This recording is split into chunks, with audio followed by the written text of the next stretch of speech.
This is unboxing of a telescope related item. I think it's a diagonal, but let's open and see.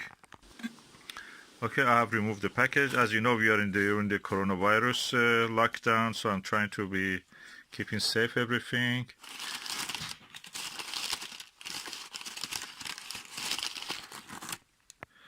Okay, this is the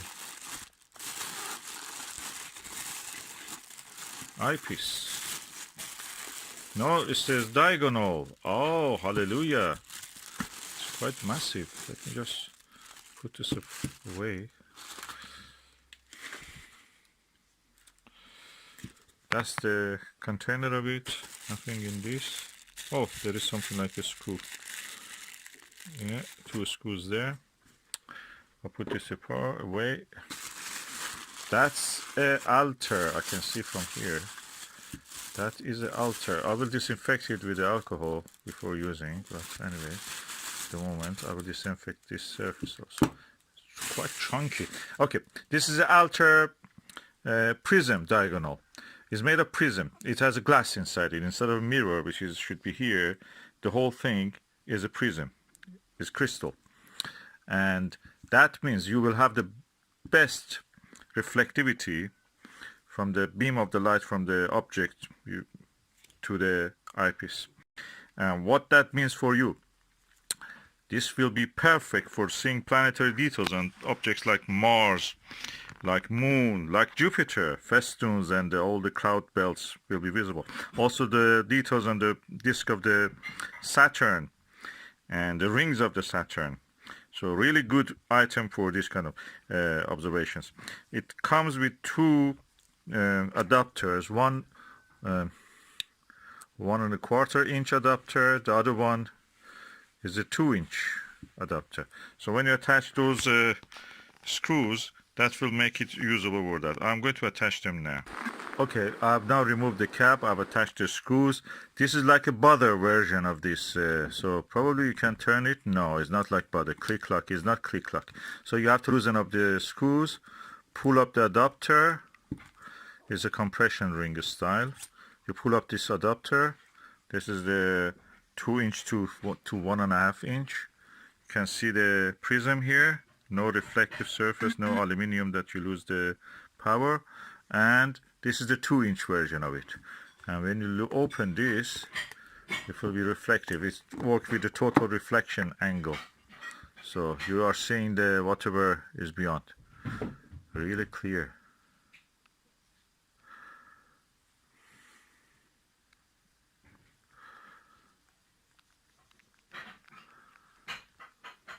Does it introduce any chromatic aberration?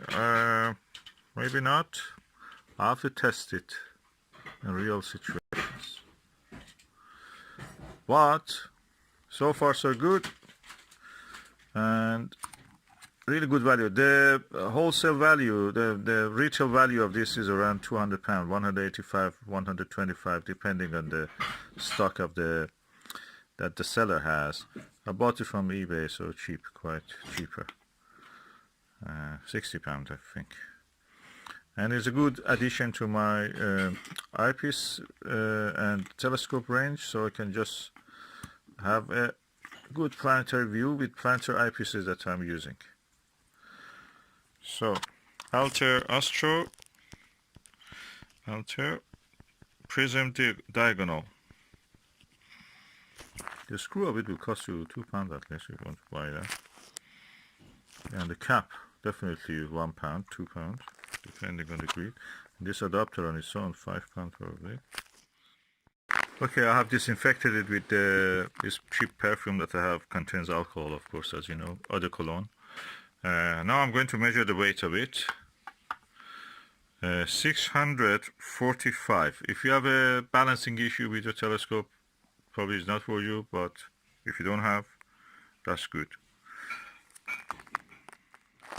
I mean, is that you cannot use it obviously in the Newtonian. Newtonians don't need this. You need this for Schmidt-Cassegrains, and you need this for refractors. So that's what it will be used for. 647 grams. Altair diagonal prism for perfect for planetary details viewing, and on the moon, of course. Loaded on the Skywatcher Evo Star 72, as you can see here. It has a fine focusing focuser.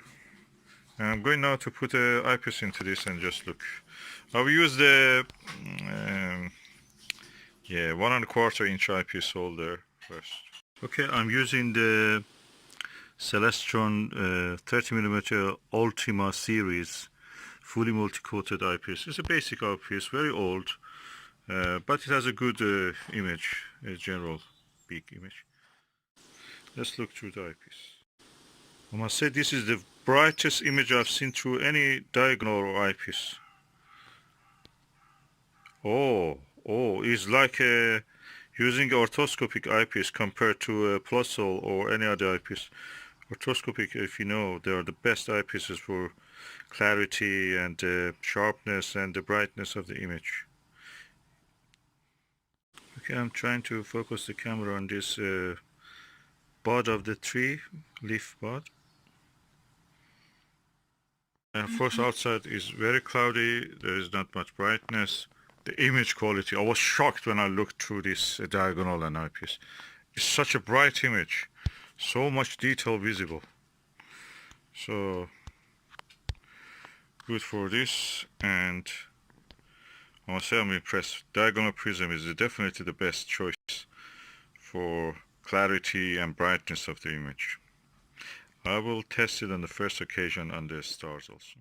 Oh, I found that this Altair diagonal prism is also like butter.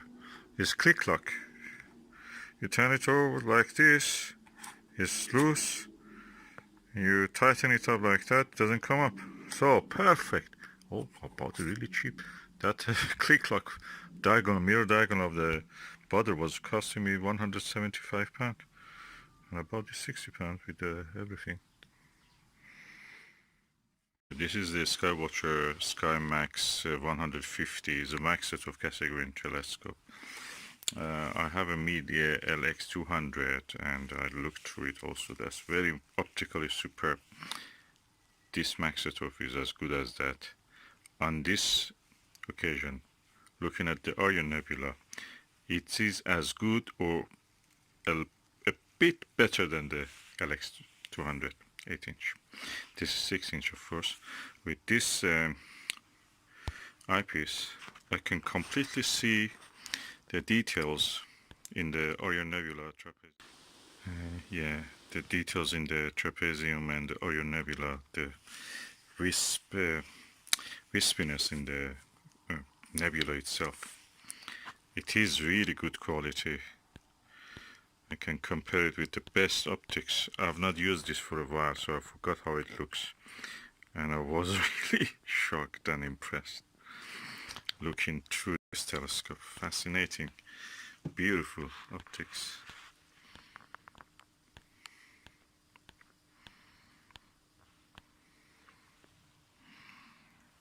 And this outside is not even completely dark yet, so.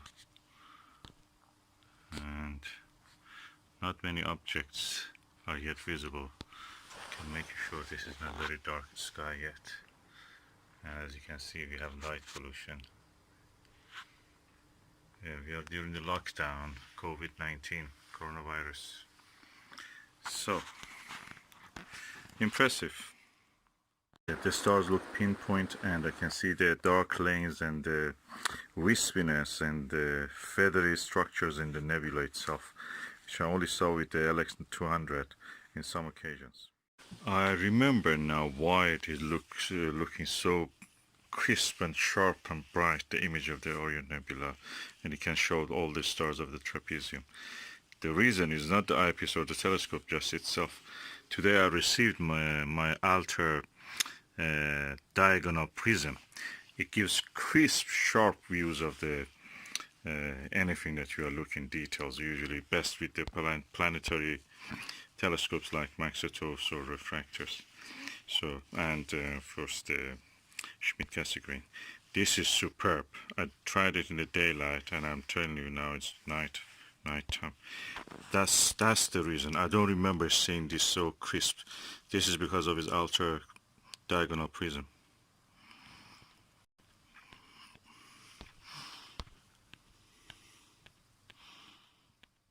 Always when I'm looking at the Venus, I see chromatic aberration, no matter what telescope I use, except with a little bit with the Schmidt-Cassegrain. This is a Maxvision, and I'm using a very wide angle eyepiece, 38mm point of view, 70 degrees. So I should not expect much from this. You're wrong. I can see clearly the phase of the quarter Venus.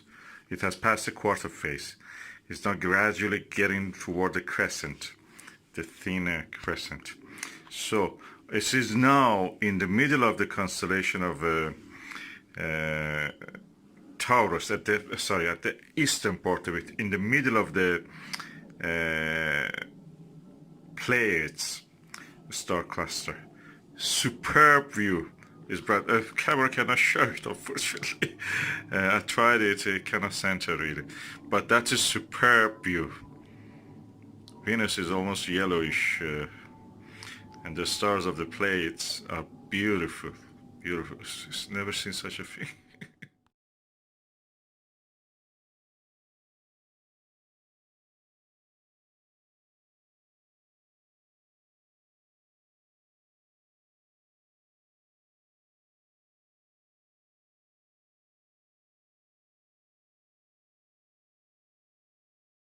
I think partly this is because of the Altair star diagonal prism. This is prism, it's not a mirror. Superb quality, image quality is superb. It's £200 usually. You can buy it sometimes at a little bit lower. I got it from eBay for £60. Really good quality. What I see with this with its Altair diagonal prism and this Maxvision Skywatcher Maxvision 156-inch telescope and this 17mm fully multi-coated eyepiece Skywatcher again, is the image of the Venus reminds me of the images that the Pioneer Venus and Magellan spacecraft sent from the orbit of the or when they were bypassing the planet Venus. That's superb quality. You see the intensity near the edge and near the terminator. You see some darkening, and that's the cloud tops. And oh, it's amazing. The permanent storms in the cloud tops. Atmosphere of the Venus. So I've now changed it to a 6-inch refractor, 1200 millimeter focal length. It's a Skywatcher, and I can turn the eyepiece. Of course, you can see it's a long one, so I can just sit here and observe anything that I want. I'm using the bathroom for the window. The bathroom. We cannot go out. It's a COVID-19 disease caused by the coronavirus. We're under lockdown, but that is nice. We can just use this to look at the stars, and that's planet Venus among the stars of the Pleaides, a star cluster in the constellation Taurus.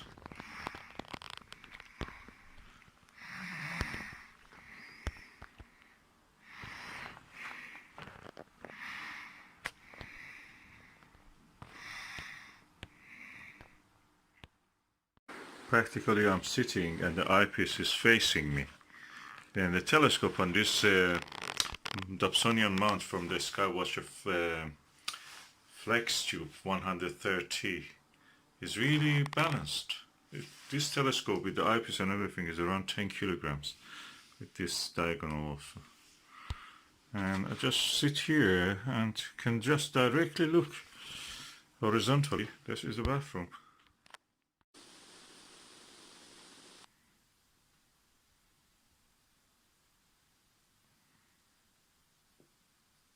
The contrast and the beauty of this refractor. I've not seen anything. It looks like the old paintings of the moon landscape, 19th century ones, engravings.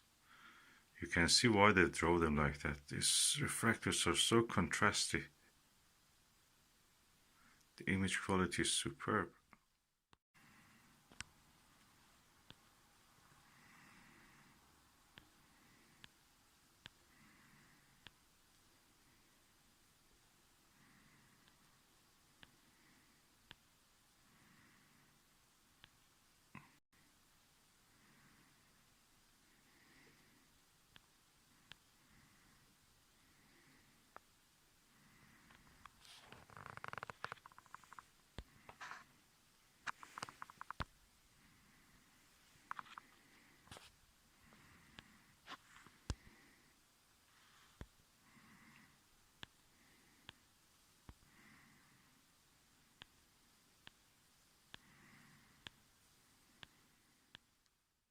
I think I am the most comfortable astronomer in the universe. My eyepiece is just in front of my eye. I don't need even to put a stress on my neck. I've turned the eyepiece and the diagonal this way, so I can actually, instead of upward, which usually is this way, I've turned it this way. So I'm sitting on this chair in the bathroom. The moon is setting in that direction, as you can see. It's quite low. It didn't matter if it was high because I can just change the position of this. This is a 6-inch refractor. It's a giant. And because it's a giant, practically the tube can direct, usually in the sitting position for me. I'm sitting here on a comfortable chair, putting my feet up the bathtub and observing. Let me show you, probably I can show you what I'm seeing.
Although it is daylight, I have changed the setting of the video so it looks darker than what it actually is.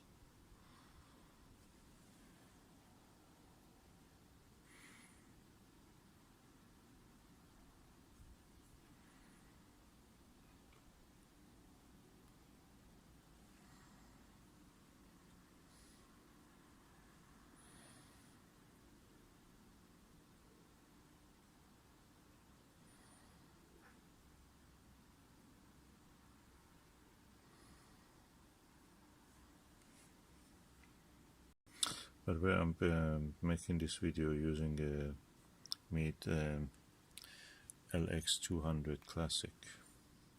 It has a superior optic to anything that I have seen. And it has the slow motion controls unlike the LX9T. And that makes it possible to actually move the images. As you can see, I'm removing the micro movements of the telescope as possible. This.